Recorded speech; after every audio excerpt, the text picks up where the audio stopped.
Versus Pacers, game 1 analysis. I meant to say game 2 in the intro, but let's talk about how the Pacers came back on the Cleveland Cavaliers. I'll start out by saying I feel so bad for Donovan Mitchell because he did everything he could. He did everything, put his body on the line, dropped almost 50, literally did everything. That man was exhausted. And to lose the game in that fashion, oh, I just feel so bad for him. I mean, the Pacers, or rather the Cavs, were without Darius Garland again, Evan Mobley, and DeAndre Hunter.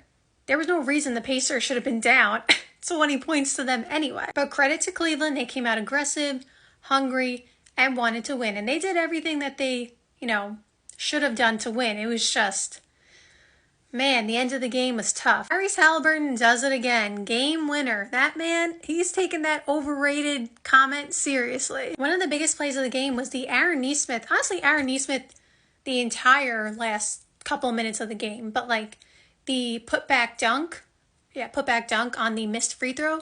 I forgot who missed the free throw, but the putback dunk was huge for them. The Pacers had already won game 1 at Cleveland's arena. So like, yes, they should go win 2, but technically they had already stole home court. I don't know if Evan Mobley and DeAndre Hunter will be back for game 3, but if they're not, I mean, that's tough. I had picked Cavs in 6 in the series.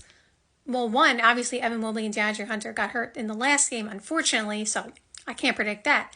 I also didn't think that Darius Garland was still going to be out. That's my bad for like not doing more research on Darius Garland's injury, but I thought he was going to be okay to play.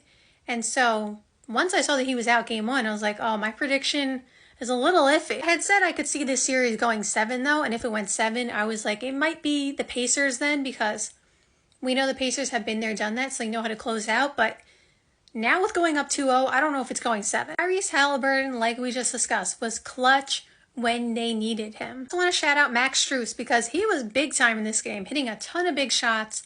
And it was like the Miami Max Strus. Because if you know, you know.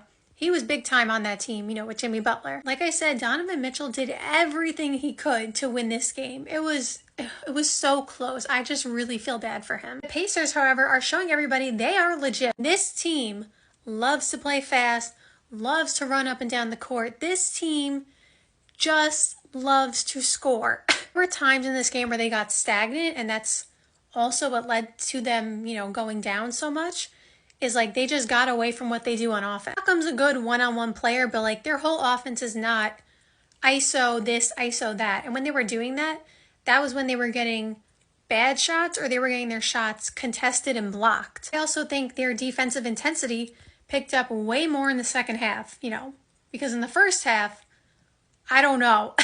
Everything was going for the Cavs, and shout out to them again, but like, it didn't seem like the Pacers came out with the intensity they needed. It really was a story of 2 halves.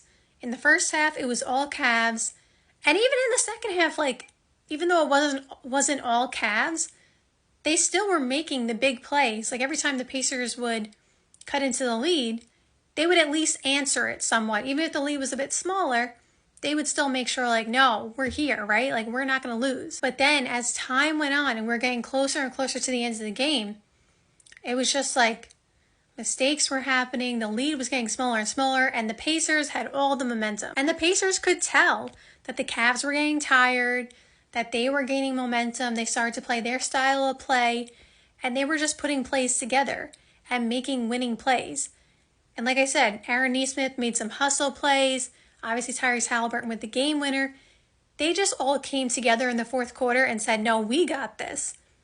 And took over, and the Cavs kind of had an answer, but kind of not, honestly. To be fair, when you're down 3, 2 of your best players, and then DeAndre Hunter, who is, a top-tier defensive player and can score 20 on any given night, you're asking a lot out of everybody else. So it makes sense, but the Pacers are coming for everybody.